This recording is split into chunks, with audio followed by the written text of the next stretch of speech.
Okay, so now the question emerges: when did this notion of Asian American as a label of identity, when did that emerge to refer um, to those persons of Asian descent in the United States? Right. Well, this takes us back to the 1960s. And, well, if you know anything about the 1960s, this is the most tumultuous decade, politically speaking, in our country's history. You have, well, of course, the civil rights movement that's reaching a peak in the 1960s. You have the Vietnam War, which we discussed, polarized America, those who support it and those who are against it, and various movements, right? And indeed, one outgrowth of these social movements is this, as noted in the slide. That's the creation of ethnic studies in the college and university system, right? As an actual academic discipline.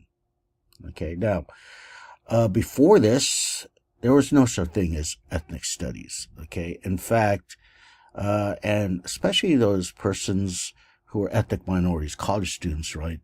When they entered college, they really didn't have any,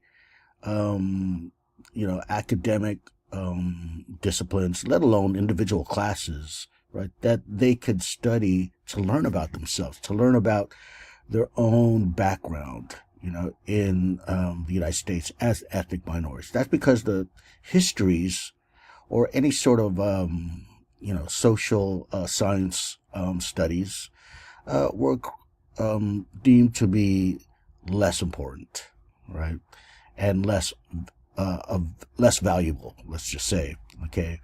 So therefore, you didn't see anything that students could actually, both minorities and you know whites, you didn't see any field of study that they could actually refer to. Okay, so it's easy to see how the demand for ethic studies emerged from this era of the civil rights movement, and in particular, this event, the San Francisco State University student strike, is very important in this regard. Okay, so as I just kind of suggested, ethnic studies emerged from the civil rights movement. But if you know anything about the civil rights movement after World War II, okay, it began in the 1950s, and it's during that period it's considered more moderate. It's not radical. Okay, this is because it's led by Martin Luther King and other very important, or equally as important, you could say, civil rights activists. And as you are likely aware of, Martin Luther King and the civil rights activists at this time firmly believed in nonviolence. They followed something called nonviolent direct action, NVDA. And this doctrine was, again, the approach to attacking Jim Crow, whereby when someone is perpetrating uh, violence towards you, and when I say someone, I mean the defenders of Jim Crow, right? Well, you don't react with violence in kind. It's very Christian-like in that you turn the other cheek, so to speak. All right. Now, by the 1960s, however, and especially with the emergence of the baby boomers, right, the boomer generation, they're becoming of age. Many of them began to reject that notion of nonviolence. Okay, so by this time, the civil rights movement became more radicalized under the influence of, let's say, Malcolm X, right, who, uh, for the most part, while he didn't think violence should be committed just for its own sake, he did not agree with Martin Luther King that said we should not answer in kind. Right, he believed that violence could be met with violence. So you could call this the more radical side of civil rights, as noted here in the slide. So the ethnic studies, or excuse me, the movement to establish ethnic studies emerged exactly during this radical period the civil rights. And it doesn't surprise because it's, 1968. By this time, right, after the assassination of Martin Luther King especially, you see the radical side began to gain traction among many African Americans and those activists in general, regardless of race. Okay, so not to mention the civil rights, but also the ethics studies movement emerged from a confluence of different events, right? The student movement in general, this is the movement where students in college, right, began to demand reform of society. And this is more of an umbrella term that covers a lot of this stuff here. Anti-war movement, of course, that's a movement to end the war in Vietnam. Why? Because they saw it as a form of U.S. imperial venture abroad, right? They felt that we weren't importing democracy, we were actually being imperialistic, right? And additionally, the U.S. Was felt by these anti-war activists, we were guilty of this mass murder of racial minorities in a third world country, right? So this was the side of the anti-war movement. Certainly that's connected to the anti-colonialism, anti-imperial movement, right? And women's liberation, right? It's linked to that. It's a movement against patriarchy and misogyny and the lack of mobility in general for women in society, especially at that time. So like all these other social movements, civil rights movement, anti-war movement, women's liberation, the movement to create ethnic studies is a bottom-up social movement, okay? A bottom-up social history. And what does that refer to? It means that everyday people, the grassroots level, right? Everyday people at the so-called bottom in this social hierarchy, this is what creates history, right? The grassroots. Not the top-down histories whereby you talk about the elite, so to speak, political and even business elite, right? People like, Washington, Lincoln, Carnegie, what have you, right? They are the elite. They create history and it percolates downward to us, everyday people at the grassroots, so to speak.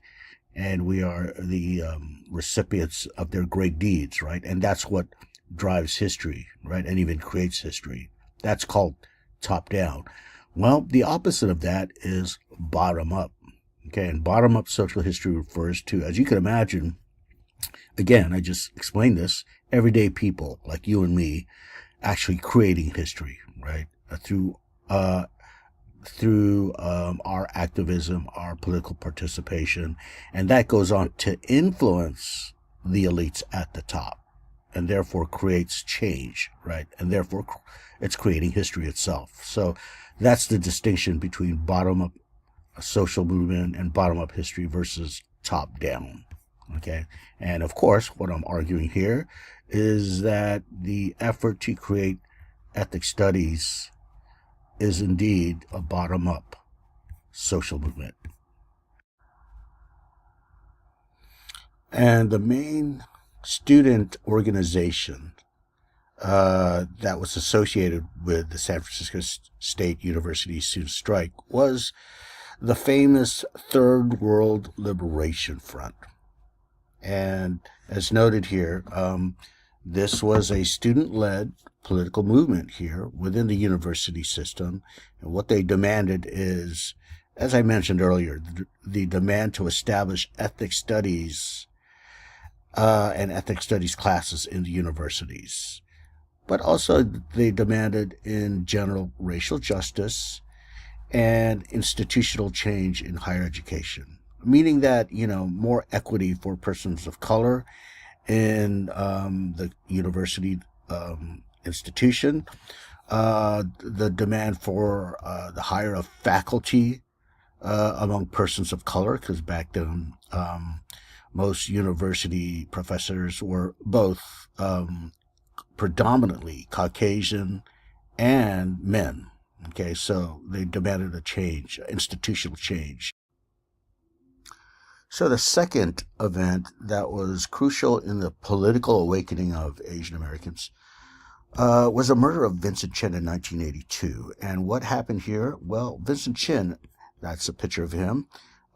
He was basically at a bachelor party. He was celebrating his marriage that was soon to happen.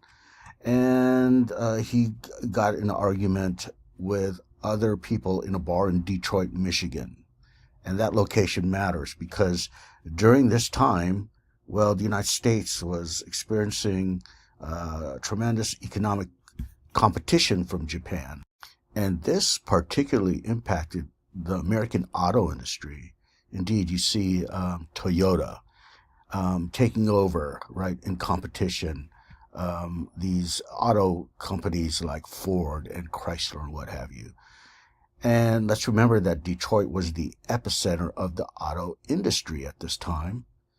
So again, Japan is leading to this competition. And for example, layoffs were happening widespread across Detroit. So what this did is ignite the sense of hatred towards Japan and Japanese people, okay, due to that background, that economic background. So Vincent Chin, again, was at a bar in Detroit, and he was attacked. Okay, his attackers believed he was Japanese, but he was not Japanese. He's Chinese American. And basically, he was brutally beaten with a baseball bat by two men in particular, Ronald Evans and Michael Nitz.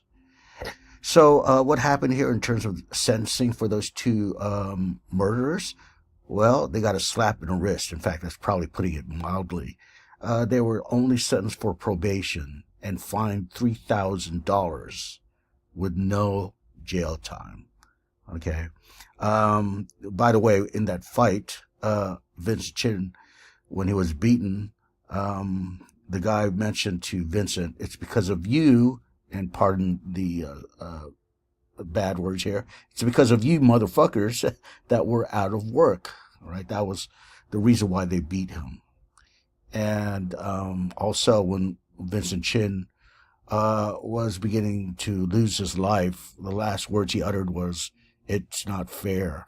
Okay, so this is the background here in terms of the two sides here. But again, they were let off very mildly by the judge. And basically the judge reasoned that the punishment should not fit the crime, it should fit the criminal. Meaning that let's judge the character of these two men. And he felt that these two men were not likely to cause any more, public harm. So therefore, only that fine, right?